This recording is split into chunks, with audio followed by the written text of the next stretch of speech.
กมือ10 นิ้วกราบนบนอบน้อมอย่างพระติรัตนเกี่ยวเจ้าตั้ง3 ประการอันมีพระพุทธพระธรรมพระสงฆ์อันเป็นสรณะที่เปิ่งตีเคารพนับถืออันสูงสุดในชีวิตขอกราบคารวะแด่ไตรไวยสาปารมีธรรมพระเดชพระคุณหลวงปู่พระเทพโกศลที่ปรึกษาเจ้าคณะภาค7เจ้าอาวาสวัดศรีโสดาพระอารามหลวงพระเดชพระคุณหลวงป่อตัญจคุณพระเทพปริยัติเจ้าคณะจังหวัดเชียงใหม่เจ้าอาวาสวัด7 ยอดพระอารามหลวงตลอดจนพระมหาเถรานุเถระเจ้าคณะพระสังฆาธิการภิกษุสงฆ์สามเณรจุตนจุองค์ด้วยความเคารพเจริญสุขเจริญปรสวัสดียามเจ้าปออกไม่ออกศรัทธานาบุญตินจองห้องวัดจุหนุ่มเท่าใจยิงก็ขอน้อมต้อนรับทุกท่านเข้าสู่รายการมรดกธรรมกำเมืองทางสถานีวิทยุกระจายเสียงพระพุทธศาสนาแห่งชาติและสังคมคลื่นเพื่อการศึกษาพระพุทธศาสนาและวัฒนธรรมส่งสัญญาณกระจายเสียงจากสถานีวิทยุวัดฝ่ายหินตำบลสุเทพอำเภอเมืองจังหวัดเชียงใหม่สถานีวิทยุวัดหนองไก่ตำบลสันปะยางอำเภอแม่แตงจังหวัดเชียงใหม่สถานีวิทยุ CM77 วิทยุอินเทอร์เน็ตล้านนาสถานีวิทยุพระพุทธศาสนาจังหวัดเชียงรายและสถานีวิทยุคลื่น FM 96 เมกะเฮิรตซ์ตลอดจนวิทยุชุมชนเสียงตามสายห่อกระจายข่าวตามวัดตามวาตามหมู่บ้านต่างๆพร้อมกันนี้กราบถวายการต้อนรับและเจริญปอนต้อนรับครูบาอาจารย์ท่านเจ้าสาธุชนญาติโยมที่ได้เข้ามาติดตามรับชมรับฟังต่างไลฟ์สดของสถานีมรดกธรรมวัดวังสิงห์คำของไลฟ์สดของ104ธรรมะคลายเครียดของวัดฝ่ายหินและก็ต่างเฟซบุ๊กที่ญาติธรรมได้เข้ามาแล้วกดแชร์เผยแพร่ธรรม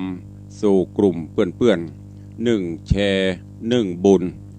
เจริญปอนต้อนรับปินันล่าปินันจรันปิยะจันทร์บ้านดอยซิวถวายการต้อนรับ ท่านเจ้าตุปีเบศท่านพระครูปลัดท่านเจ้าอาวาสวัดต้นเพิงสารปีเจริญปอนต้อนรับจังซอยุทธนาหางดงน้อมถวายการต้อนรับท่านอาจารย์พระครูสถิตเจติยรักษ์ท่านเจ้าคณะตำบลแม่แฝกใหม่เจ้าอาวาสวัดเจดีย์แม่ครัวถวายการต้อนรับท่านเจ้าพระธนภูมิปัญโยภิกขุและเจริญปอนต้อนรับแม่เลี้ยงทัดพิชาสุสิงคำปเลี้ยงธนวัฒน์สุสิงคำเจริญปอนต้อนรับคุณโยมเกษินีกำลังเข้ามาชมต่างเฟซบุ๊กไลฟ์สดอยู่ในเวลานี้ก็ปะกันวันนี้ยามเจ้าอากาศสดชื่นแจ่มใสเย็นสบาย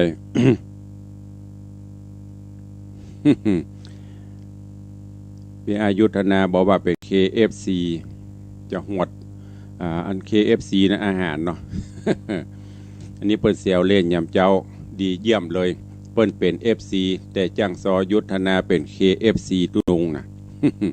เจริญปอนคุโยมชนจันทร์ซอนคำกำลังเข้ามากราบสาธุตอนนี้ตักตายตัง Facebook ไลฟ์ก่อนใครจะเข้ามาก็เข้ามาเรื่อยๆเนอะต่างวิทยุก็แฮมเบิร์ดก็ตักตายกันใต้รายการวันนี้อากาศสดชื่นแจ่มใสเย็นสบายท้องฟ้าอึมครึมถ้าจะมีฝนตกอยู่แต่คืนนี้ก็ตกหมอกปอควรหมอกจุ่มหมอกเย็นวันก่อนนั่นทะทางหลังลงมาโอ้หาใหญ่หาหลวง ต้นไม้ต้นตอกได้กินน้ำกินท่าปวงประชาก็ชุ่มช่ำจุ่มเย็นนอนหลับกันสบายวันนี้ก็ขอให้เป็นวันแห่งความสุขของทุกท่านเด้อให้สุขกายสุขใจดำเนินกิจธุรกิจกิจการใดๆก็ขอให้สำเร็จผลหากแม้นวันนี้เป็นวันครบรอบอายุวัฒนะมงคลวันเกิดของท่านผู้ใดก็ขอให้อยู่ดีมีสุขเนอะหมดทุกข์หมดโศกหมดโรคหมดภัยเคราะห์หามยามร้ายจะได้มาราวีตระโจนทุกท่านที่ได้เข้ามาชมเข้ามาฟังรายการมรดกธรรมกับเมืองในวันนี้ก่อนที่เราจะได้ตักได้ตายได้อูได้จ๋าปีไอจังสอยุทธนาบอกว่าวันนี้จะมีฝนประมาณ26 ถึง 29% 26 กับ 29 กะ 26 ถึง 29นี่มันน่าจะตกเนาะขนาด60ยังฮ้อนอยู่นะก็บ่แน่ความแปรปรวนอะไรก็เกิดขึ้นได้วันนี้ก็มาฟังน้ำฟังธรรมกันเนี่ยก่อนเนาะก็เดี๋ยวมันจะบัดตันอวสานอย่างอวสานตุลุงก็คือนางมโนราปีนแก้ววันนี้เข้าสู่ตอนอวสานแล้วเนอะใครไม่ได้ฟังนี่ก็จะเสียใจติดตามกันใหม่เมื่อใดโอ้โหเจริญปอนคุณโยมทองคำที่วงคำคุณโยมวาลีอินทกูลเข้ามากราบไหว้สาเจ้าไปลืมเนอะใส่กันทำตัวเนอะคนละ20 บาท20 บาท20 บาทคนละ20 บาทนี่ถูกแล้วนะกันทำนะอันนี้มวลประเทศนี่หลายอยู่เนอะอันนี้ฟังตามวิทยุอนุโลม20 บาท อันนี้อะไรอย่างภาษาอังกฤษอะไรอย่างเนี้ยสารัตก็อะไรอย่างหูอ่านบัดจ่างเนอะสาธุยกมือก็อนุโมทนาสาธุตัว เข้ามากันโลเนอะต่างเฟซบุ๊กเฟซไลน์ต่างไลฟ์สดเข้ามาแล้วไปลืมเนอะ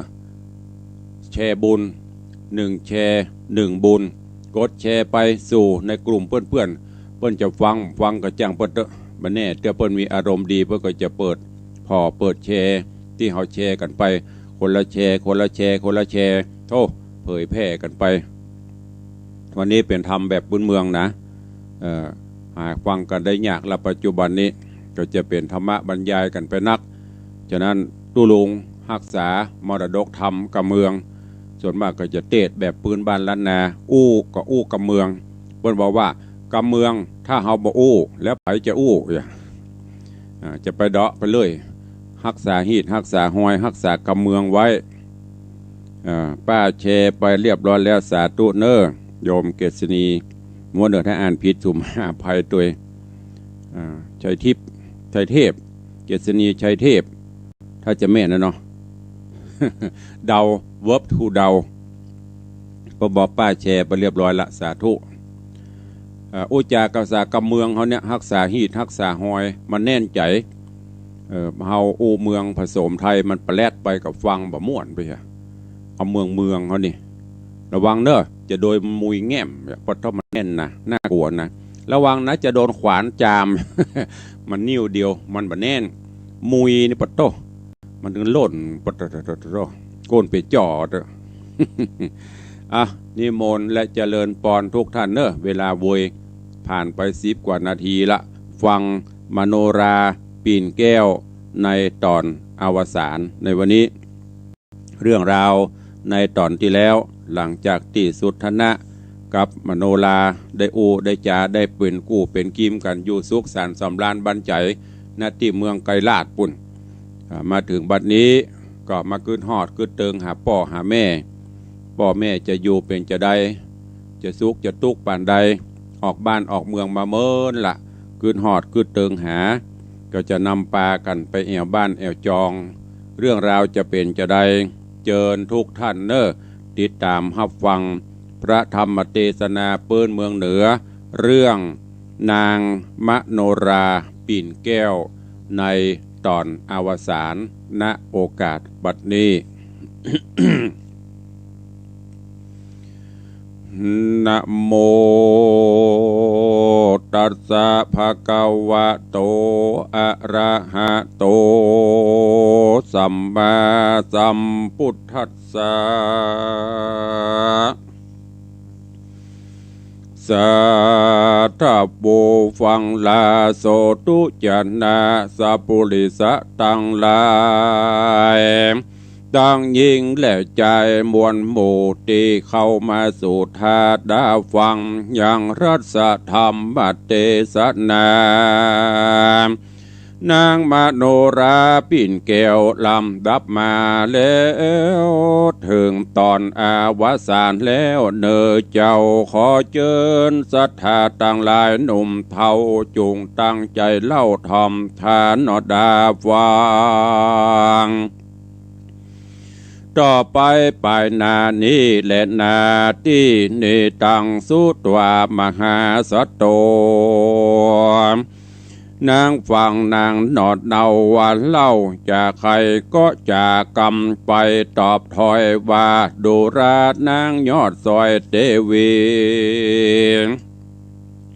พี่และมีดังว่าใครบุญป่าดงนาจุงไปจาเล่าเก้าบอกพ่อแม่เจ้าตามรายแม่นต้านหมายโอกาสอนุญาตปงปานก้อยปาการไต่เต้าดันป่าเศร้าตัวยไปหน่อหอใจกล่าวแล้วก็ป่านั่งเกี่ยวมโนราจากผังกาที่อยู่เข้าไปสู่หอคำสองมือตำขาบไว้ซึ่งเต่าไทยปิตาตังมารดาแม่เจ้าจะบอกเล่าจุประการเต้าผู้บานยศอาจก็อนุญาตตามมีแล้วไขว่าตีต้านต่อว่ากันสองน้อยหนอหอจะจากด้านดงไพรไปนาจุมจ้างมาเมืองเฮาจุงเลือกเอาตัวอาจอันเป็นจ้างราชมงคลจุมรีปนม้วนหมู่เฮามีอยู่นำนายอมอาสาเวทเฝ้าฮือไต่เต้าไปดีแล้วเต้าปุรียศอาจก็ฮืออำมาเตรียมใจรีบเรียวไว้แต่งห่างยังมาจ้างดังดาตังโยธาน้อยใหญ่ฮือพร้อมไข่บัดเดียวอำมาเตรียวบอดจ้าไว้เจ้าฟ้าทูลสาเฮโย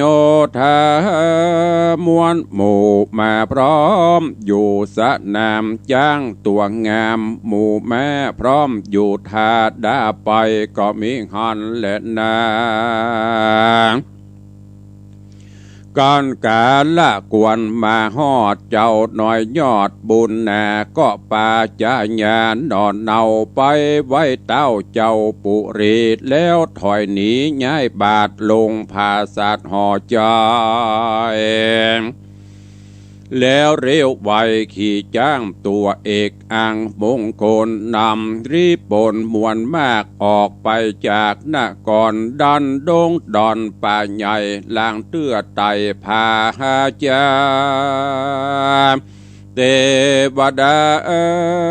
มวลหมู่อันรักษาอยู่ดงควางก็ย่อโหนต่างฮือสันฮือเจ้าดันไปดีหนอมุนีน้อยนาดป่าอำมาตโยโหธา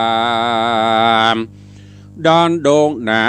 ป่าใหญ่7 เดือนไข่บ่อเศษก็พดออกเขตดงดอนรอดอุตรนครใหญ่กว้างแห่งพระเจ้าจ้างอติจวงศา อันเป็นปิตามารดานอเนาคือพระเจ้านอคือป้อพระเจ้ามุนีก็มีหันและนาเมื่อนานนอหอคำยอดซอยก็ปานางอ่อนน้อยมโนราคืนพังกะภาษาดแล้วอภิวาทอันจุลีไว้สองบุญมี พ่อแม่แล้วกล่าวแก่ทูลสาอันได้ไกลกลาพรากห้องไปสู่ต้องไกลโหนบอกเหือตนพ่อแม่เจ้าตั้งแต่เก้าสุดปลายโดยปริยายหลายแหล่บอกเวนเว่บทใดแล้วจากกำไปตานต่อว่าขาดแด่พ่อบุญนาเจ้ามารดาตีใบตั้งลูกไทยกลาพรากออกไปจากนครดันดงดอนไปสู่ในที่อยู่แดนไกลลูกกึดใจข้ามเจ้าไว้พ่อแม่เจ้าตั้งวานลูกได้ผ่านเตียวสอดพดมาหอดหอคำสองมือตำกลมกล่าวไว้พ่อแม่เจ้าบุญนะขอสุมาภายโปรดอย่าเป็นโทษจังไรติดลูกไปนาอย่าเป็นบาปกระทารุณเต้าสองตนพ่อแม่ก็กล่าวแก้ไขปันว่าดูราจอมควานเฮ้ยนอนนาเอาพ่อแม่ พ่อแม่เจ้ายินดีที่บุญมีลูกลาปิกบอกว่าขึ้นมาอันว่าบูตาลูกน้อยเถิงโตกถอยมองผ่านบ่เจยบานตุกแยกใดลำบากเพียงใดสองสายใจพ่อแม่ยังมีใจแผ่เจยโจมหากอุดมหนอดเนาเป็นดังเก่าเดิมมาสองบนนาพ่อแม่ได้กล่าวแก้ไขปานอันว่านอหอจันเชื่องเจ้านางนอดเนามโนราตังมนัสสาโจมจืนปีติตื่นยินดีทั้งสองบุญมีพ่อแม่มีใจแผ่คุณนาต่อบุตรตานอดเนาเป็นดังเก่าเดิมอ่อนก็มีหันและนาตาโต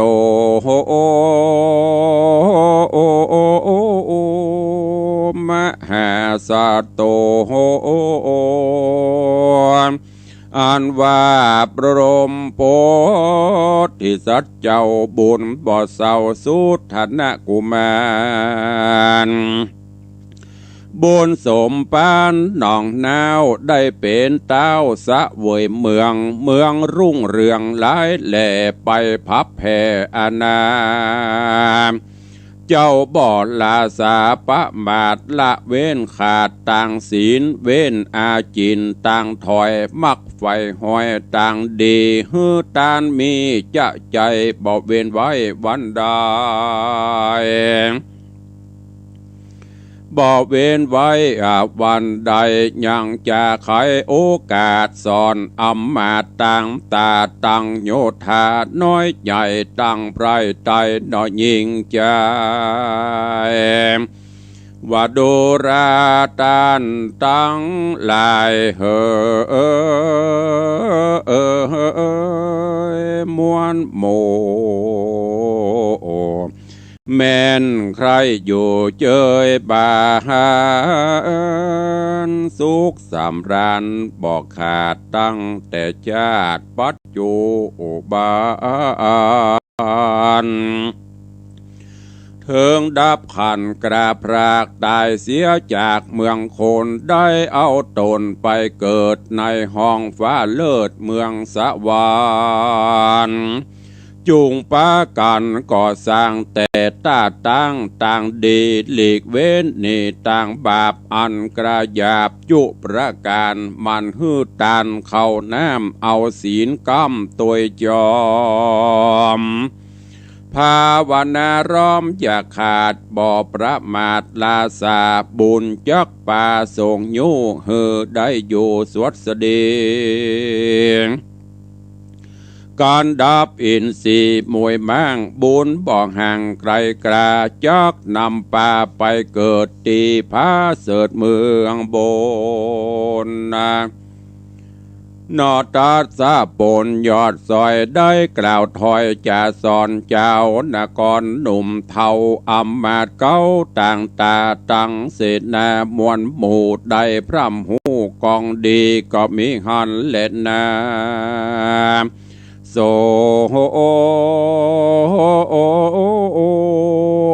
ลาจาอันว่านอพุทธาน้อยนาดเป็นตาวราชสะเวยสี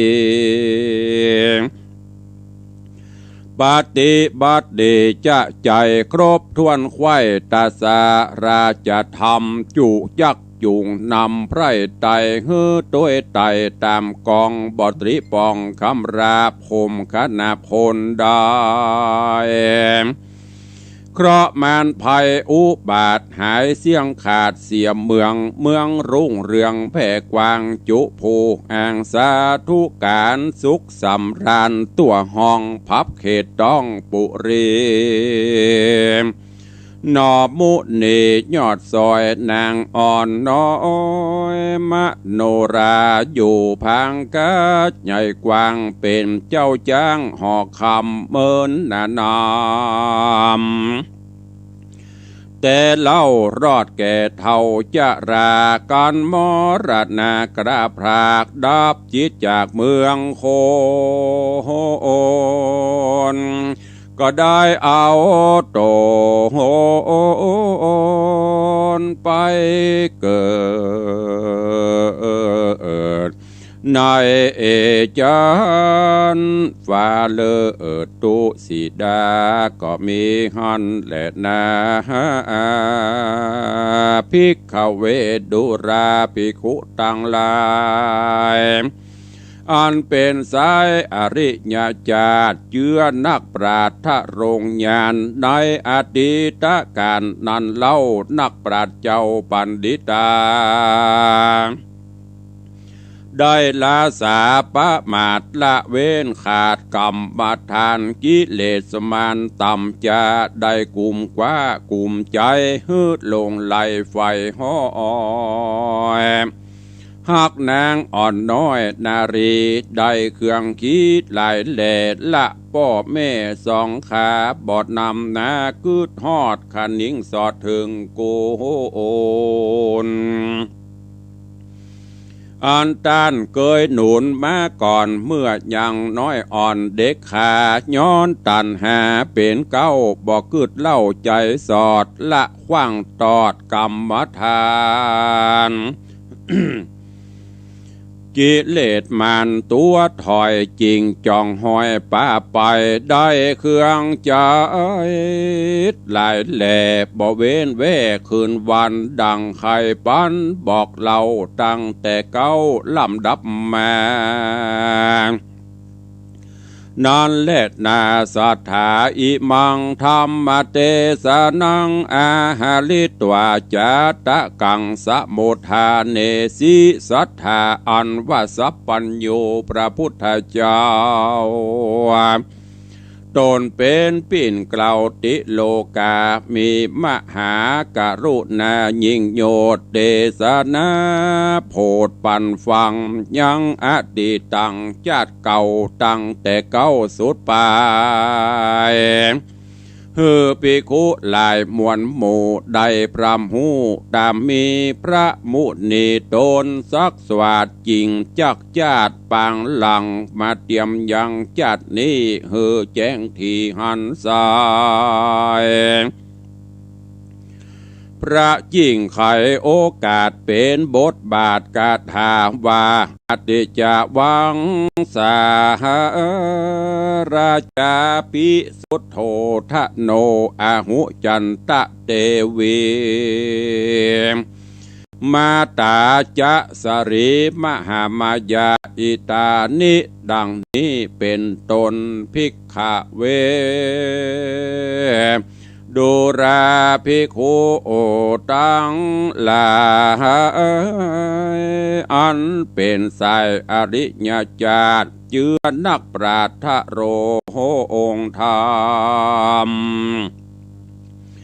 อันว่าเต้าห่อคำยศอาจอยู่ภาษาเจียงคานป้อเจ้าสุทธนะกุมารวันนั้นใส่กึกหากมาได้พญาสลีสุโธธนะมหาราชาอันเป็นป้อพระตถากตะในกาละปัดนี้และนาส่วนอันว่านางจันตะเทวียอดโซออย มีศีลจ่องหอยหักษาดในกาละนอนใส่กึกหากมาได้นางสลีมหามายา แม่พระตถากตะในกาละบัดนี้และนาสรีพุตโตอันว่าพญาอุตมพระราชาป้อนางมโนลาวานันใส่กึกหากมาได้พระมหาสารีบุตรเห็นในกาละบัดนี้และนาตาปะโสอันว่ากัสปะละสีมีสินดีบ่เศร้าทุกคำเจ้าภาวนาในกาละนั้นใส่กึกหากมาได้มหากัสสปะเถระเจ้าในกาละบัดนั้นและนาส่วนอันว่าพญาจุมปูจิตตาในกาละนั้นใส่กึกหากมาได้มหาโมคคัลลานะเถระเจ้าในกาละบัดนี้และนาส่วนอันว่าปุตตะกาพรานป่าอันนำเอานางนอลามโนรา ไปถวายเจ้าบุญหนาในกาละนั้นใส่กึกหากมาได้อนันตเถระในกาละบัดนี้และนาส่วนอันว่าปุโรหิตาอัมมาตใจห้าวหาดมัวดำได้จากกรรมโซนสอยังเต้าตนป้ออาทิจะวงศาเอานางมโนรานอดาวเอาไปเข้าปูจายันวันนั้นใส่กือหากมาได้เทวตัดเห็นในกาละบัดนี้และนาส่วนอันวาดนางมโนลานอนเอาลูกเต้าเจ้าอุตุมพระราชาในกาละนั้นใส่กึกหากมาได้นางยะโสธรางามแง่อันเป็นแม่เจ้าราหุลเทนในกาละบัดนี้และนาเสสาจะนาโพธาปาลิสาอันว่าคนตั้งหลายใหญ่น้อยอันกล่าวถอยไว้ล่ำดับมาตั้งแต่เสนาอำมาตย์ปัจจนราชยีอิงใจมีหลวงหลายม้วนหมู่อันตั้งอยู่ตามธรรมบอกระตำกำหยาบคือว่าบาปนานาในกาละนั้นใส่คือหากมาได้ปริสัตตังสีคือภิกขุนีอุปาสกาอุปาสิกาแห่งพระตถากตะในกาละบัดนี้แลนาสุทนะกุมารโรอันวะหะเมวะโลกนาโทอันวะนอโปธิสัจเจ้า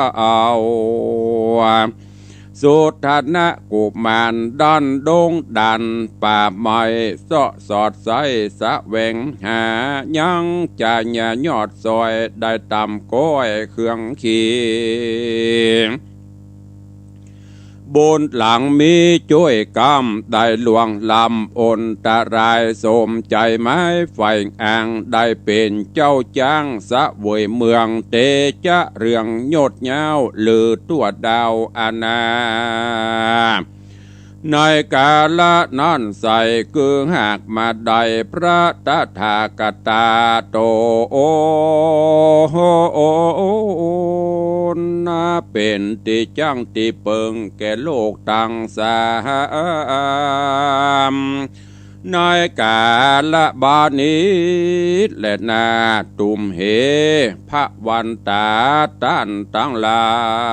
ยมวลหมู่อันอยู่ฟังอันดาอยู่เป็นสายฟังนิยายบาดถอยจะดกซ้อยเดิมอ่อนเปลือกปีสอนเป็นบ่อนแกนแก่นหลอนยังมีบทใดดีกวนใจจุงเลือกใส่เอาไปบทบาทใดเป็นปีจุงละไว้นี่เนอนาเฮือตานตามจะใจมีศีลไว้รักษาภาวนาบอกขาดเตียงบอกกระกร้อยกลาดหายสูญปังไปหลุนเมื่อซอยกันกลาดกร้อยมรณะบุญจักป่าไปเกิดตีพาเสดนอเมืองโบนการบุญโตมีมาอากเตียงบอกกลาพรากเนลปราณ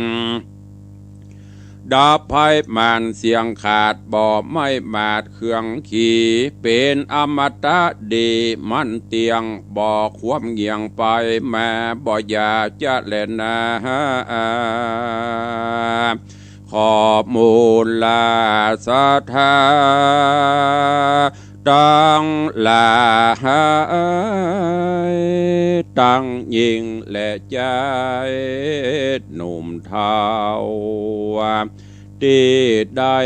ปากันฟังเนเล่าขอฮือหมู่ด้านเจ้าจุงได้มีความสุขกายสุขใจปรารถนาอันใดขอสมใจไฟอยู่ตุกเมื่อจิละกันก็มีว่านั้นและนานิทิตังขีญาสังวันนาวิเศษจะห้องเหตุนางมโนราอันเป็นผูกไปสุดซ้อยบัวระมวลกาละกวนเต้านี้ก็บังโกมสมเร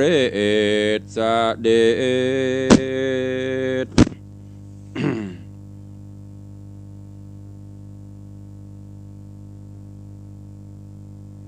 พระธรรมเทศนานางมโนราปีนแก้วตึงมดตึงมวลกัน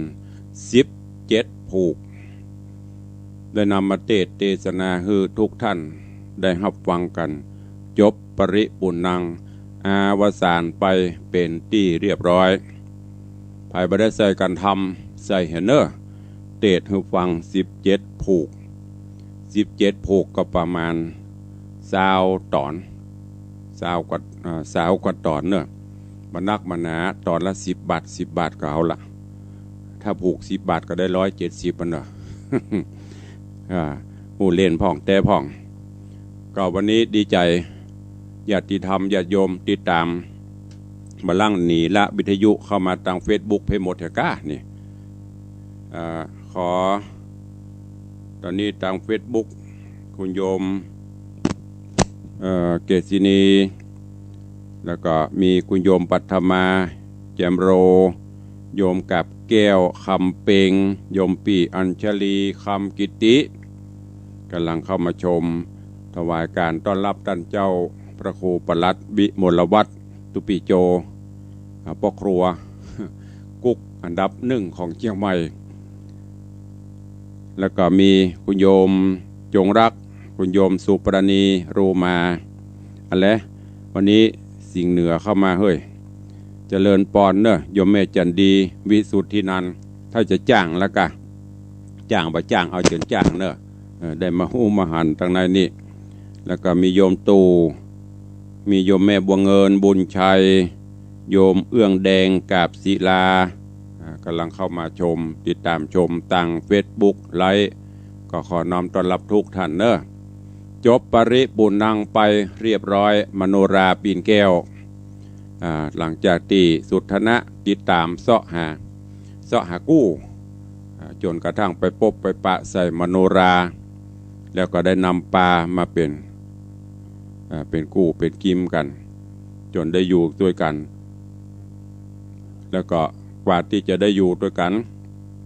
ก็ฝ่าฟันปัญหาอุปสรรคต่างๆนับตั้งแต่อำมาตย์เท่าหาเรื่องหาเล่าเข้าใส่ยุโยงปลูกปั่นฮือป่อ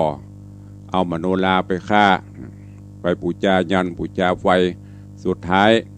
มโนราก็หนีต่างสุทธนะก็ตยเจาะหา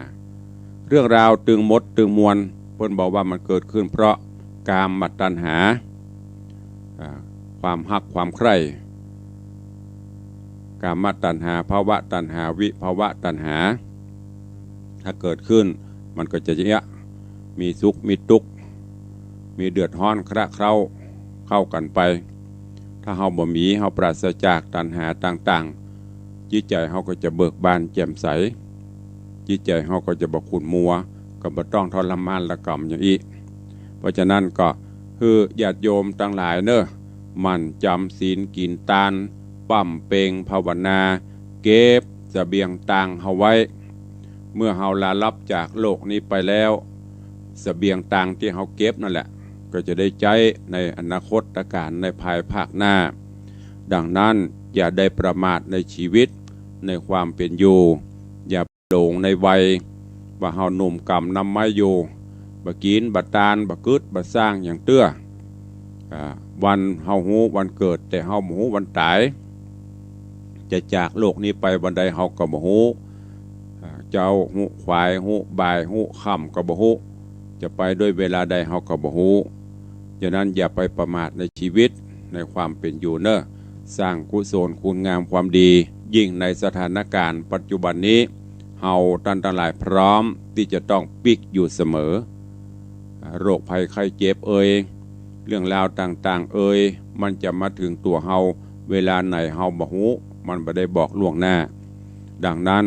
ก็ขอฝากเป็นข้อคิดเตือนจิตเตือนใจกับทุกท่านกินไปทานไปคือมีศีลมีธรรมกำกับตนกำกับตัวไว้จะได้ประมาทในชีวิตในความเป็นอยู่สร้างกุศลคุณงามความดีตามกาลโอกาสเวลาที่เราจะพึงมีจะไปปล่อยให้ชีวิตผ่านไปโดยเปล่าประโยชน์เนอะฝากกับทุกท่านมโนราปีนแก้วจบอวสานลงเป็นที่เรียบร้อยเดี๋ยวก็ถ้าฟังผูกใหม่ตอนใหม่เรื่องใหม่กันไปฟังไปลืมเนอะหยอดกันเทศตัว5 บาท 10 บาทเดี๋ยวจะซื้อกระปุกแจกนะนี่อย่างตุลงช่วงนี้โควิดบิณฑบาตก็ไม่ได้อาศัยการทำสถานเลี้ยงเนาะขอบคุณตัวก็จะเข้าสู่โหมดตักตายพี่น้องต่างบ้านเนอะจะไปฮื้อน้อยหน้าเพิ่นนะต่างFacebookตอนนี้เข้ามาโลประมาณ3-40 ลายต่างหน้าใหม่จะไปคือการฟังการตุลงฟังแต่บ่ได้โทรอีกนะก็เดียวจะปิดจากวิทยุไปเอาหน้าใหม่หมดละไม่ได้ฟังแล้วเนอะเพราะนั้นให้มันบาลานซ์กันต่างวิทยุตัวต่าง Facebook ตัวเพื่อเอาใจคนหรือหมู่ก่อนที่จะได้อู้จาประสานน้ำไมก็ขอบคุณอนุโมทนาบุญกับญาติโยมเนอะผู้ที่ได้บริจาคจตุปัจจัยการเทศน์การทำที่หันหางนกยุงท่านที่อยู่ฟังต่างเฟสนะ ที่หันเป็นนกยุงอยู่ตางหลังจากตุลุงเนี่ยนั่นคือการเตะการทำการเก้าอันมีเจ้ามลสถายมปเลียงธนวัฒน์ยมไปเลียงทัดพิชาเป็นเจ้ามลสถาเก้าเงาตั้งการเตะการทำตลอดภาษาเป็นจำนวนปัจจัยอยู่50,000 บาท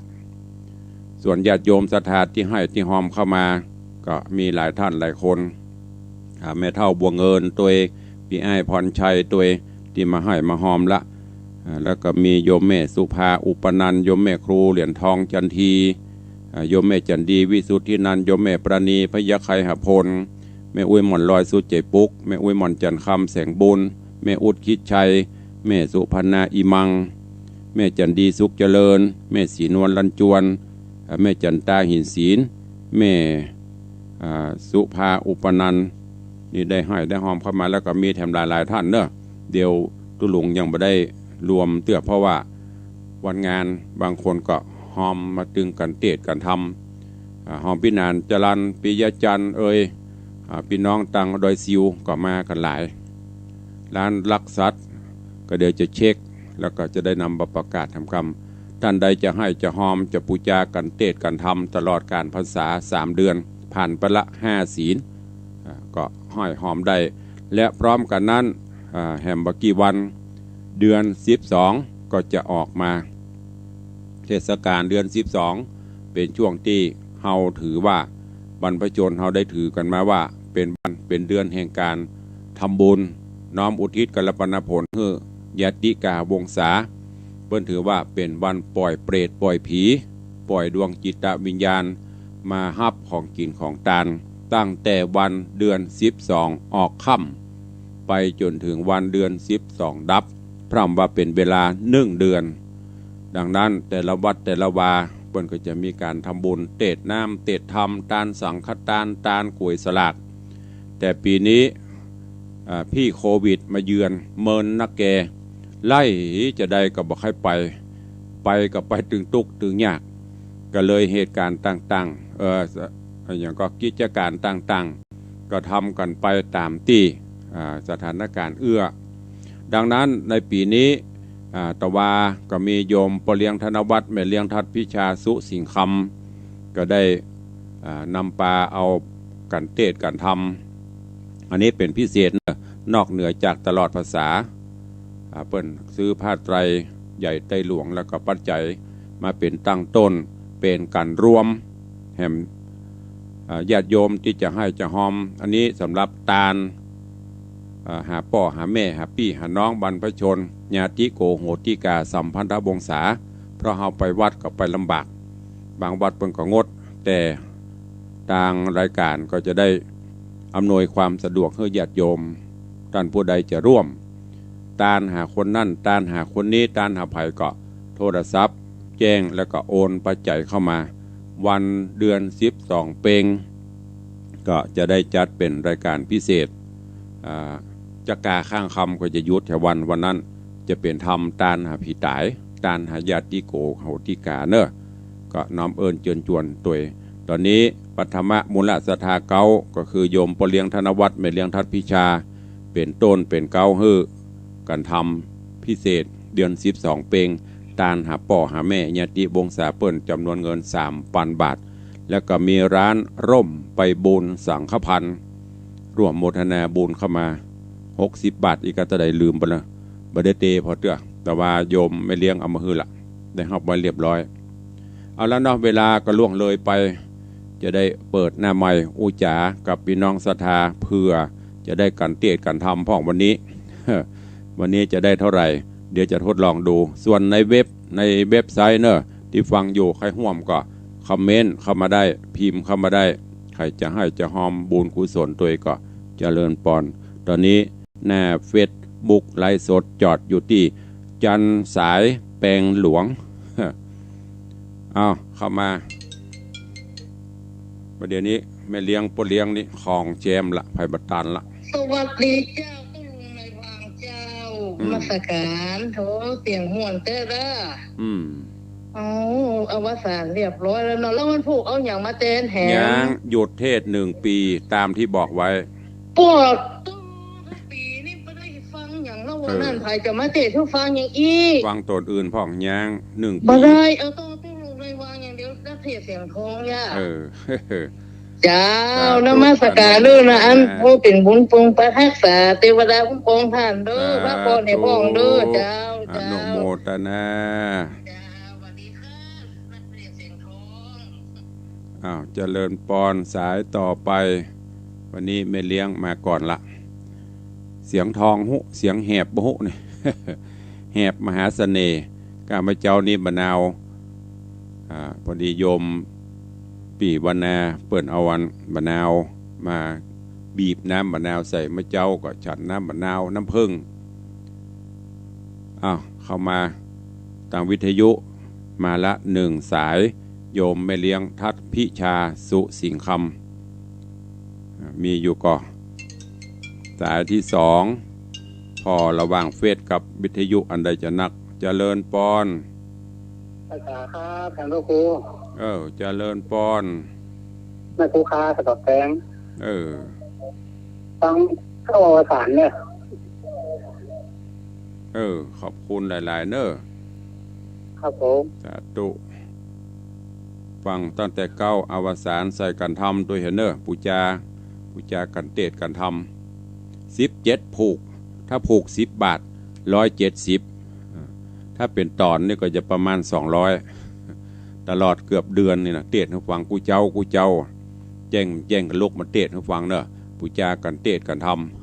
ำมี2 สายละสายที่3เด็กหญิงจันทร์คำแสงบุญเจริญปอนฮัลโหลเจริญพรตูดหมายความว่าใดเจริญปอนปอเลี้ยงโอ้ได้ยินเพลงกันแน่ค่ะตอน12 เพลงแน่มาครับเอาเข้าเอาของที่ลูกที่หลานพอก็มาติ๊กไปขอโยมมาบ้านจะบุบจะตีหอยถ้าได้ไปกับปั่นปอนใจดีถ้าบัดได้ก็ลูกหลานอย่ามาลืมหินพ่ออีแม่จะรอไว้จ้าครับยกดีใจเรื่องกำลังใจนะครับไว้จ้าครับเข้ามาถามหาอื่นเฮ้ยเขาถามมาก็สนดแล้วน่ะมากองปังกระดังปบพัดเต้าผ้าผ่อนอันใดเก่าอันใดใหม่ปกคือมดมาที่สนดเขาบอกปกเฮ้ยแล้วจะกืดกินกืดตาลฮะพ่อทอโรมันยากนะยิ่งเอาไปแบ่งกันละหมดไปตังบ้านพ่องไปตังรถพ่องไปตังนั่นไปตังนี้พ่องนะเพื่อจะมากืดกินกืดตาลล่าบางคนจนพอได้เข้าฝันก่อนนะบ่เข้าฝันก็ไม่ได้กินฮะเมาะ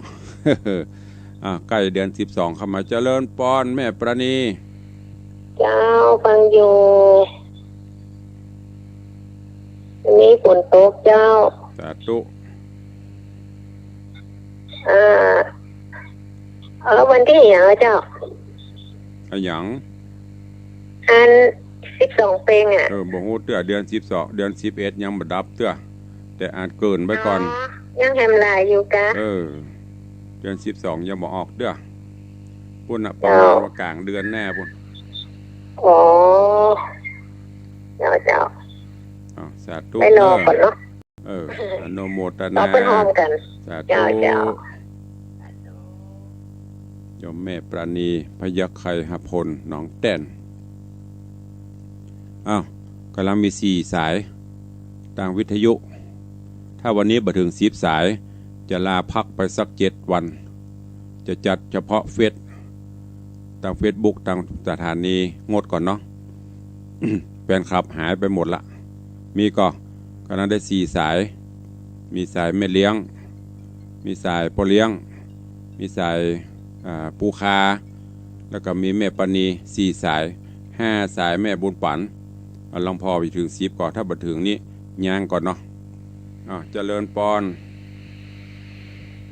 เนี่ยโซ่ซาว่าได้แม่ปานเจริญปอนเข้าใจบ้างบ่อยๆใหม่มาเลยงั้นถามแล้วเนาะฟังตลอดแล้วเป็นกำลังใจสาธุอนุโมทนาบุญรักษา5 สายจากแม่ปั่นตัวเหลือ5 สาย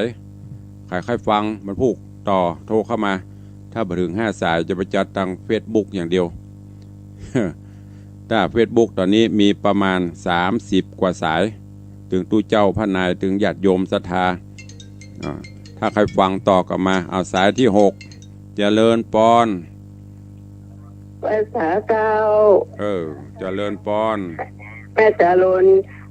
เข้าบ้านเราจะเข้าไปนะก็ติดนี้ติดนี้จะเข้าไปเจ้าเข้ามาบ่ได้ก็โทรมาเด้อเจ้าสาธุสายที่7เจริญปอนเจ้าอาสาเจ้าตุลุงฟังอยู่เหรอฟังก็โทรมาถ้าบ่โทรมาถ้าบ่ถึง10สายพรุ่งนี้ตัดโทรแก่ตุลุงเหรอสาธุอนุโมทนาสายที่7ผ่านไปขายแหม3สายแหม7นาทีถ้าบ่ถึง3สายวันนี้ได้7สายละถ้าบ่ถึง10เจริญปอนฟังอยู่นะเจ้าจะไปฟังล่ะคนเก่าสายเก่าสายแก่ได้ของใหม่เนาะถ้าไม่ถึง10สายวันนี้ตัด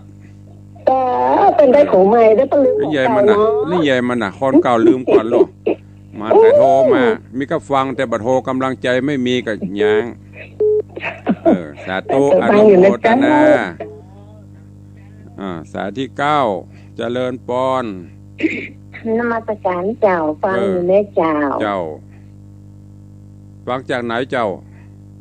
ฟังจากสันพระเจ้าแดงสันพระเจ้าแดงเจ้าละปูนเหรอบันทิละปูนสาธุอนุโมทนาสายสุดท้ายสายที่10ถึงก่อนอันนี้ไปถึง2อย่างถึงนอกถึงในวันนี้เอาถึง2หัวไม่ได้ฟังเทศนมัสการอย่าเลินปอนนึกว่านี่วันนี้มาได้จ้างแล้วกะจ้างแล้วน้องนาถามเก่งเนาะบักการปเลี้ยงแล้วเนาะบักการละอันนี้ผมก็ได้หมดอ่ะแต่เปลี่ยนเพื่อกลับไปตัวมันสบายละเพื่อวิไปไหนไปได้อยู่กับที่ฟังดังย้อนหลังก็ได้เจ้าสาธุเด้อนมัสการเจ้าโยมแม่จันดีเล่นจ้างแล้วเด้อเวทก็ได้ละก็ดีได้นั่งเล่นนั่งเคลียร์ระวังเด้อครบอยู่11สายนึกว่ามีไฟฟังทางวิทยุอีกนะถ้ามีจะได้ย้ายมาทางย้ายมาทางเฟซกับเฟซบุ๊กประเด็นไหลเข้ามาโลก็โทรจ้างเรานึกว่าโทรไปจ้างกันบอกว่าเขาเดือดหน่อยเนี่ยโทรไหลเข้ามาโลโทรเข้ามาให้กำลังใจกันบ้างนะอย่าฟังบดายคนเทศก็ต้องการกำลังใจโลบอกกองใต้รายการเปิดหน้าไมค์โทรเข้ามาอู้กันเนี่ยว่าจะบอกว่านะดัง104เนี่ยพลังเงียบฟังอย่างเดียวบ่หือบ่อย่างดัง96เนี่ยเปิ้นโทรกันโลเปลี่ยนจะบ่หือมันดักปิ้งเนอะอันเปิ้นไปหางเวลาไว้อย่างเปิ้นหางกับใครตักใครตายใครอู้ใครจ๋ากับญาติโยมศรัทธาใครฟังตอนใดพ้องนั่นแหละ เจริญปอนปอถาวรจากลำปางกำลังใจนะครูฝนตกลื่นมาลื่นกันยังตกอยู่ลำปางดูทางลับแต่ว่าดีตะวันนี่ตกตะคืนตกมาให้บดีป่ะตะคืนนี่กระตกหนักกว่าใดนี่กำลังสั่วอยู่เดี๋ยวนี้อันนี้แบบมีคืมกับว่าตกบุ๋นตุลุงอยู่ในห้องส่งมาหูเลือกบอกกำลังใจเด้อตุเนอครับโมทนาขอบคุณโยมพ่อถาวรวิริยาจากปุ่นนาแสงจังหวัดลำปางวันนั้นเปิ้นเอาปัจจัยมาห่วมงานตุลุงถึงวัน 1,000 บาทขออนุโมทนาบุญตัวเนอป่อวุฒิชัยสมณะปุ่นเปิ้นฟังตังเฟซปุ่นใครจะอู้จะจาตัวตุลุงก็เข้ามาเด้อหรือจะให้จะหอมกันเทศกันทำมี2อย่างเทศตลอดพรรษาในเรื่องจักกาข้างคำผ่านปละ5ผูกแล้วก็ศีลพิเศษวันเดือน12เป่ง อุทิศบุญกุศลให้โอ้ก็อย่างที่พ่อเลี้ยงวัดตะเกียนเนาะที่เพลงวันเดือน